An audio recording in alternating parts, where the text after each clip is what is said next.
Welcome to the Business Buyer Diaries. My name is Nathan Platter. I'm a full-time employee, and I bought a business. I did everything right, from finding the deal, handling all the due diligence on 63 opportunities, and ultimately bought a profitable gym. And boy was I in for a big surprise as a new owner. I chronicled everything in real time, including the biggest wins to the stressful nights at 2 a.m. I'm sharing my journey without sugarcoating anything, so you don't make the same mistakes that I did. Here's today's episode. Good morning. So just worked the 5 a.m. to 8 a.m. shift and now heading out for a personal appointment. Today we ran through some good stuff, how to do payroll. We're implementing a password management system. Historically, we've had everything on Google Sheets, and that does not work. One thing I really, not sponsored, not paid, but something I really like about the Google platform is everything ties together and syncs together. Email, Drive, password management, and so many other things that you don't think about until you're in the thick of it and you're trying to get it all to work. And I really like that with Google. Something that I wanted to add some extra security on was our Google password management system. With passwords right now, they're saved like in our browser, they're saved in a Google Sheet, and it's just not clean. And people can save the password and it still works on their own devices. What I want to implement with a password management system, and we're just using like LastPass for right now. What I want to do with that is get all the passwords into one spot. Passwords can now be complex, they can be encrypted, they can be more unguessable, and it'll still autofill for the user. Downside though is now there's a master password that I know. I'm not telling any of the other staff that password, and I'm hoping that the system will just remember it. And so, assuming that the system doesn't log the user out or whatever, what I'd love to see happen is we delete the Google Sheet. The passwords are only stored in our one password manager, and Nathan only has the key to those passwords.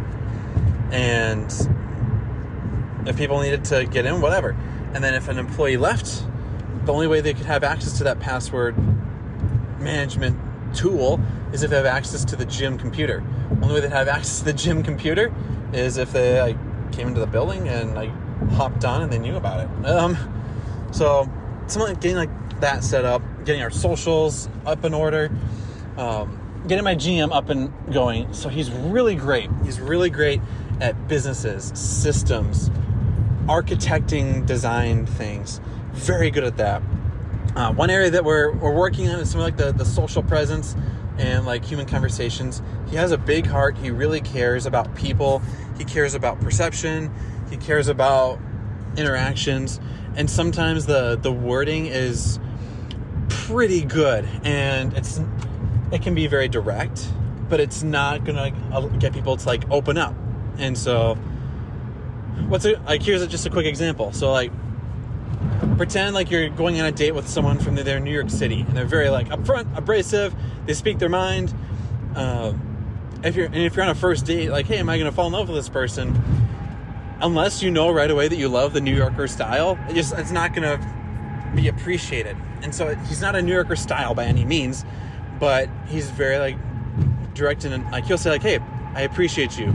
You really helped me out today. That means a lot. Thanks.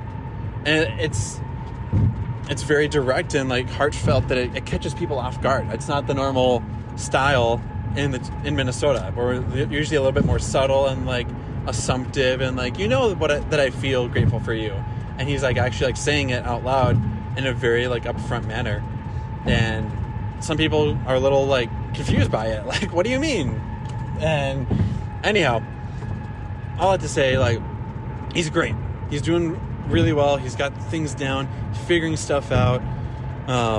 We're just working on some of the business acumen things. What's a core KPI? How do we run leads? How do we run payroll? How do we manage passwords? And I'm being upfront with them.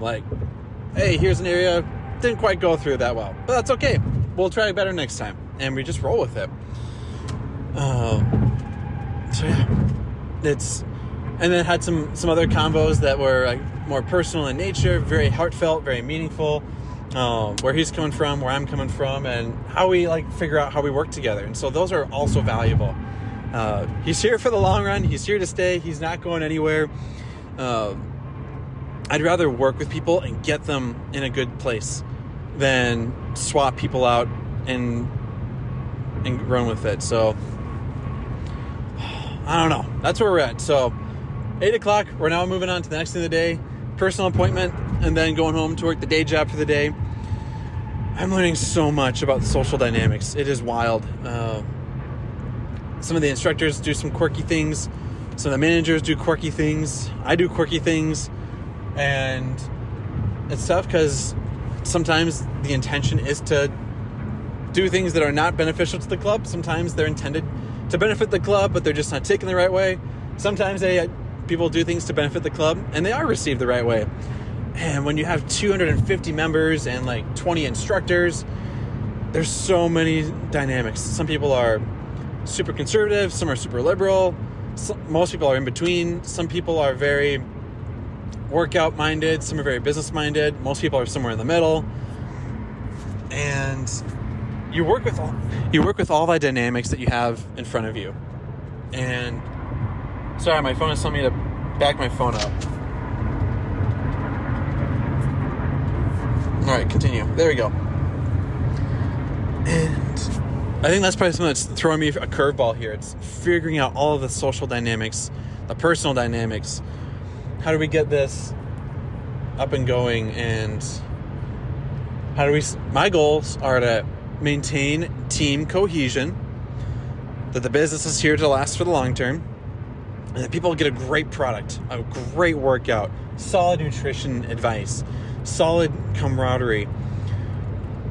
There's a healthy mix of tension, which is great because you need people to state their ideas, voice their opinions, and to part ways, shaking hands amicably, even if they still disagree at the end of a discussion. That is the goal of any good conflict. And if people are going to leave and be like, well, I'm not going to support them or whatever, then you know it was a bad conversation. It was not handled appropriately on one or both sides. What else? I'm talking fast today because I'm excited. I'm upbeat. This place is going to last. This is going to be a good outlet for the long term. And I'm going to give my best when I've got the time for my best. And then when it's time for the next thing, I'm going to give my best to that thing. And as of right now, it's 3 hours of my best on one thing. Now it's time to move on to the best of the next thing.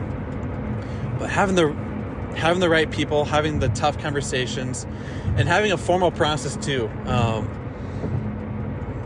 I think it's good to have a formal employment agreement, a formal expectations document, a formal hiring process, a formal firing process. You need all of those formalities so that if you're ever called out on the spot, like, hey, so-and-so was hired too quickly, they were fired too quickly, you didn't tell me I had to keep this confidential, I thought I could bring this with me when I left the job. Then at least you have a formal process like, nope, everyone gets this is what everyone gets. And just making that a consistent thing. Partially for your own sanity, partially so that you know you're following things by the book. So that's where we're at. That's where we're going. We're going to make it a great day. Let's rock and roll.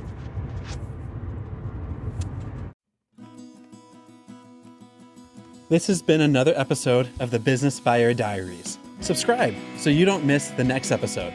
I hope you're realizing that business ownership is no cakewalk.